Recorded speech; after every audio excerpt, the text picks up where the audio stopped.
भाई हमारे RD farm house company वाला है एक आइटम तैयार कर भाई भाई हमारे आरडी फार्म हाउस कंपनी वाला है एक आइटम तैयार कर भाई भाई આનું નામ છે કિસાન ઇનહેલર ભાઈ આનું નામ છે કિસાન ઇનહેલર ભાઈ શરદી થઈ જતી હોય ભાઈ નાક બંધ થઈ ગયું માટે રાહત આવે છે પણ નીતરને અટકાવે છે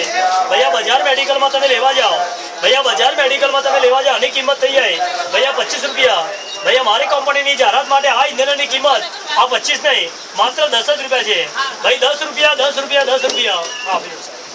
ભાઈ 10 રૂપિયાની ઇંધણ પાછળ 2 જાતના બામ આવે ભૈયા મોટું બામ છે 10 ગ્રામની બાટલી આવે છે ભાઈ માથું દુખતું હોય કમર દુખે કફ થઈ ગયો છાતીનો દુખાવો હોય ભાઈ આ લગાડવાથી રાહત આપે છે ભૈયા 10 રૂપિયાની આ 2 વસ્તુ પાછળ ભૈયા 10 રૂપિયાની આ 2 વસ્તુ પાછળ નાના છોકરાઓ માટે નાનું બામ આવે ભૈયા નાનું બામ છે નાના બાળકો માટે મોટું બામ છે મોટા માણસ માટે ભૈયા તેજ આવે નોર્મલ આવે ભૈયા નોર્મલ આવે તેજ આવે મોટું બામ છે ભાઈ મોટા માણસ લગાડવાનું આ નાનું બામ છે નાના બાળકો લગાડવાનું ભૈયા 3 આઈટમ તમે અલગ અલગ લેવા જાઓ ભાઈ આની કિંમત થઈ જાય 25 રૂપિયા આની કિંમત થઈ જાય 20-22 રૂપિયા આની કિંમત થઈ જાય 8-9 રૂપિયા કહેવાનો મતલબ ભૈયા 40-45 રૂપિયાનો ખર્ચો થઈ જાય અહીંયા 40-45 નહીં માત્ર 10 રૂપિયામાં 3 આઈટમ છે भैया 10 रुपया 10 रुपया 10 रुपया हाँ 10 रुपया गाड़ी का भाव भाई घर में